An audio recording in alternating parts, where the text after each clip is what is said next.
बार की बात है जब विष्णु भगवान अपने वैकुंठ लोक में अपनी शैया पर विश्राम कर रहे थे और उनके अंगरक्षक जय और विजय उनके शयन कक्ष के दरवाजे पर पहरा दे रहे थे। तभी वहाँ पर ब्रह्मदेव के पुत्र भगवान विष्णु से मिलने के लिए आए। अब क्योंकि भगवान विष्णु विश्राम कर रहे थे, इसलिए उनके अंगरक्षकों जय और विजय ने ब्रह्मदेव की पुत्रों को भगवान विष्णु के कक्ष में बाहर प्रतीक्षा करने के लिए कहा। तो इस बात पर ब्रह्मदेव के पुत्र भगवान विष्णु के अंगरक्षक जय और विजय दोनों पर अत्यंत क्रोधित हो गए। उन्होंने उन दोनों को कहा कि हम भगवान विष्णु से मिलने के लिए आए हैं और आप हमें रोक नहीं सकते। लेकिन जय और विजय ने उनकी एक न सुनी और उन्हें अंदर नहीं जाने दिया। इस पर ब्रह्मदेव के पुत्र उन दोनों से बहुत ही क्रोधित हो गए और अपने क्रोध में आकर उन्होंने भगवान विष्णु के अंगरक्षकों जय और विजय को वही खड़े खड़े श्राप दे दिया कि तुम दोनों पीक पृथ्वी लोक पर मनुष्य के रूप में जन्म लोगे और तुम दोनों अपने समय के सबसे निर्दयी व्यक्ति बनोगे। इस पर भगवान विष्णु के अंगरक्षक जय और विजय ब्रह्मदेव के पुत्रों से क्षमा याचना करने लगे, लेकिन अब दिया हुआ श्राप तो वापस नहीं लिया जा सकता था। इतना कहकर ब्रह्मदेव के पुत्र वहाँ से चले गए। अपने कक्ष के बाहर शोर सुनकर भगवान विष्णु उठकर बाहर आए और उन्होंने देखा कि उनके दोनों आज्ञाकारी अंगरक्षक भगवान ब्रह्म के पुत्र से क्षमा याचना कर रहे हैं। इस पर भगवान विष्णु ने पूछा कि क्या हुआ। तब ब्रह्मदेव के पुत्रों ने उन्हें पूरा वाक्य सुनाया। इस पर भगवान विष्णु ने ब्रह्मदेव के पुत्र से कहा कि ये तो मेरे अंगरक्षक है, इन्होंने तो बस अपने कर्तव्य का पालन किया है। अपने अंगरक्षकों की क्षमा याचना पर भगवान विष्णु ने उन दोनों को बताया कि तुम दोनों पृथ्वी पर मनुष्य रूप में अवश्य जन्म लोगे, लेकिन अगर तुम दोनों की मृत्यु मेरे हाथों से हो तो तुम दोनों का ये श्राप मिट जा सकता है। और इस तरह अगर तुम दोनों की मृत्यु मेरे हाथों से हो तो तुम दोनों को इस वजह से मुक्ति भी मिल जाएगी। दिए गए श्राप के अनुसार जय और विजय ने पृथ्वी लोक पर मनुष्य रूप में एक ही घर में दो भाइयों के रूप में जन्म लिया। एक का नाम रखा गया हिरण्याक्ष और दूसरे का नाम रखा गया हिरण्यकश्यप। हिरण्याक्ष बड़ा होकर भगवान ब्रह्मा का पूरी तरह से भक्त बन गया। उसने भगवान ब्रह्मा को प्रसन्न करने के लिए बहुत कठोर तपस्या की और उसकी तपस्या से प्रसन्न होकर भगवान ब्रह्मा उसके सामने प्रकट हुए और हिरण्याक्ष से कहा कि वत्स मांगो, तुम्हें क्या मांगना है। इस पर हिरण्याक्ष ने भगवान ब्रह्म से कहा कि आप मुझे अमर होने का ऐसा वरदान दीजिए जिससे मैं किसी भी अस्त्र या शस्त्र, देव या दानव, मनुष्य अथवा पशु अथवा पक्षी किसी के भी हाथों ना मारा जाऊं। मुझे अमरता का वरदान दीजिए। भगवान ब्रह्म ने हिरण्याक्ष को तथास्तु कहा और अंतर ध्यान हो गए। इस प्रकार हिरण्याक्ष को भगवान ब्रह्मा से अमरता का वरदान प्राप्त हो गया। ब्रह्मदेव से वरदान मिलने के बाद दोनों राक्षसों को लगा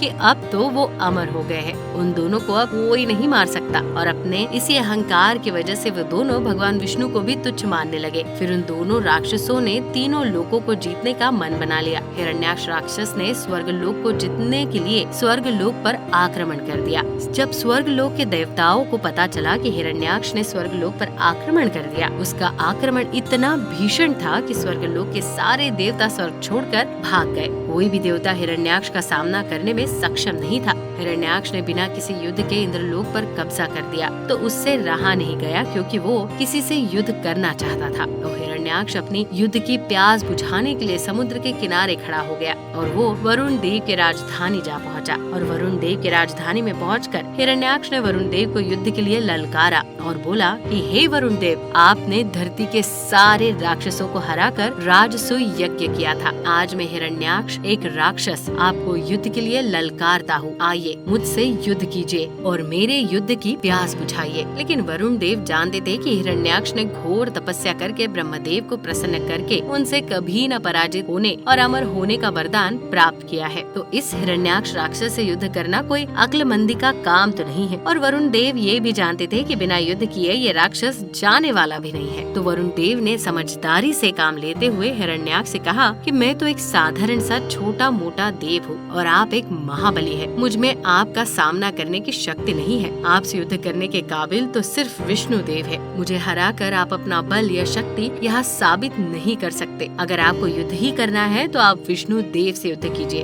हिरण्याक्ष राक्षस को लगा कि वरुण देव ठीक ही कह रहे हैं, मुझे विष्णु देव से ही युद्ध करना चाहिए। तो हिरण्याक्ष राक्षस ने वरुण देव से विष्णु भगवान का पता बताने को कहा और जब वरुण देव ने हिरण्याक्ष राक्षस को विष्णु देव का पता बता दिया तो वो विष्णु देव से युद्ध करने निकल पड़ा। लेकिन हिरण्याक्ष राक्षस को विष्णु देव नहीं मिले तो उसने अपने गुस्से से और अपनी ताकत के जोश में अंधे हो चुके हिरण्याक्ष ने पृथ्वी को समुद्र की गहराई में धकेल दिया और इस तरह पूरी पृथ्वी पर हाहाकार मच गया। पृथ्वी को समुद्र में गहराई में डुबा देने से पृथ्वी पर हो रहे सारे हवन, पूजा, प्रार्थना कार्य रुक गए। इससे देवताओं की ताकत कम होने लगी। सारे देवता मिलकर विष्णु भगवान के पास पहुँचे और विष्णु भगवान से निवेदन किया कि आप हिरण्याक्ष नामक राक्षस को नष्ट करने की कोई तरकीब सोचिए। तो इस पर विष्णु भगवान ने सारे देवताओं का अनुरोध स्वीकार कर लिया और उन्होंने हिरण्याक्ष नामक राक्षस को मारने का निश्चय कर लिया। विष्णु भगवान ने हिरण्याक्ष को मारने के लिए वराह का रूप धारण किया। अपने तीखे और लंबे दांतों की मदद से पृथ्वी को महासागर की गहराइयों से बाहर निकाल लिया। विष्णु भगवान को वराह के रूप में देखकर उसने तुरंत विष्णु भगवान पर अपनी गदा की मदद से हमला कर दिया। इस पर विष्णु भगवान और हिरण्याक्ष के बीच में भयंकर युद्ध हुआ। हमारे हिंदू धर्म शास्त्रों और पुराणों के मुताबिक भगवान विष्णु और हिरण्याक्ष के बीच ये युद्ध पूरे 1000 सालों तक चलता रहा और अंत में भगवान विष्णु ने अपने सुदर्शन चक्र की मदद से हिरण्याक्ष का सर धड़ से अलग कर दिया। जब हिरण्याक्ष का अंत हो गया तो विष्णु भगवान ने समुद्र की गहराइयों में समा चुकी पृथ्वी को अंततः जल से बाहर निकाला, पृथ्वी को संतुलित किया और पृथ्वी पर जीवन एक बार फिर से सामान्य हो गया। तो दर्शकों, कैसे लगी आपको ये जानकारी हमें कमेंट कर जरूर बताएं। साथ ही यदि आपको ये वीडियो पसंद आई हो तो वीडियो को लाइक कर चैनल को सब्सक्राइब जरूर कर दे। वीडियो में अंत तक बने रहने के लिए आपका धन्यवाद।